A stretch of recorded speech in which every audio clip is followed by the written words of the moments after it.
হে everyone, তো সবাই কেমন আছেন? তো এটা হচ্ছে রোজার ঈদের একদিনের পরের ভিডিও ছিল। তখন হচ্ছে আমরা কক্সবাজার গিয়েছিলাম, বাট এই ভিডিওটি তখন ছাড়তে পারিনি। আর আমরা হচ্ছে হোটেল সাইমন বিচে উঠেছিলাম। এটা হচ্ছে আমার most of the favourite hotel in Cox's Bazar বলতে পারেন। তো আমরা হচ্ছে পহেলা বৈশাখের একদিন আগে গিয়েছিলাম।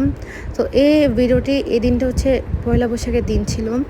তো আমাদেরকে হচ্ছে হোটেল থেকে নববর্ষের জন্য কিছু খাবার দেওয়া হয়েছিল, যেমন মুড়ি, চিড়া, তারপর হচ্ছে সন্দেশ, নাড়ু ইত্যাদি এগুলো দেওয়া হয়েছিল। বাট আমি এগুলো একদম লাইক করি না, তো হচ্ছে আমি এগুলো খাইনি আর রেখে দিলাম এখানে। তো এখানে আমার ছোট ভাই ভিউ দেখতেছিল। ভিউটা কিন্তু অনেক সুন্দর ছিল। এটা হচ্ছে হিল ভিউ ছিল, আমরা হচ্ছে সি ভিউ পাইনি।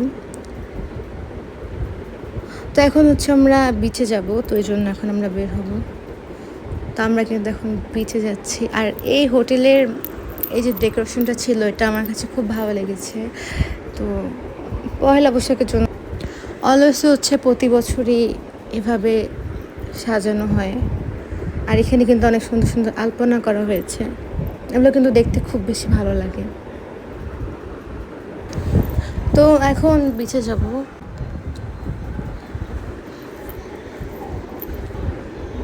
আর হচ্ছে এখানে কিন্তু একটা ওয়াশরুম রয়েছে, যেখানে হচ্ছে বিচ থেকে আসার পরে এখানে শাওয়ার নিতে হয়, দেন হচ্ছে রুমে ঢুকতে, নাহলে হচ্ছে যাওয়া যায় না। এটা একটা রুলস বলতে গেলে।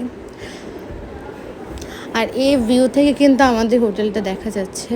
আর হচ্ছে এই ভিউটা কিন্তু আমার অনেক ভালো লাগে।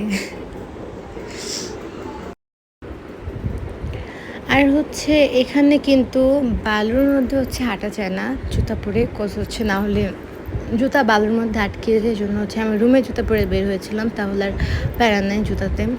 আর এখানে কিন্তু অনেক ভিডিওগ্রাফার, তারপরে ক্যামেরাম্যান থাকে। আমাদের যত ফোন ছিল, আমাদের এগুলো প্রয়োজন ছিল না। আর এখান থেকে আমি মনে করি ফোনে পিক তুলে বেটার। আর এখানে হচ্ছে আম্মু আমার ভিডিও করে দিচ্ছিল। আর এখানে একটা সুন্দর দিক হচ্ছে, এখানে কিন্তু লাইক বিচের মধ্যে হচ্ছে অনেক কিছু পাওয়া যায়, যেমন হচ্ছে ঝিনুকের ব্রেসলেট, তারপর হচ্ছে ইয়াররিং, দেন হচ্ছে অনেক কিছুই পাওয়া যায়। আর এখানে কিন্তু আমার ভাই শুয়ে আছে এখানে। আর এখানে একটু পরে হচ্ছে সানসাইন হবে। আর হচ্ছে আমার ভাই হচ্ছে এখন বালি দিয়ে হচ্ছে কি জানি বানাচ্ছিল। এখানে কিন্তু সবাই হচ্ছে বালি দিয়ে নিজের নাম লেখে, তারপর অনেক কিছু করে।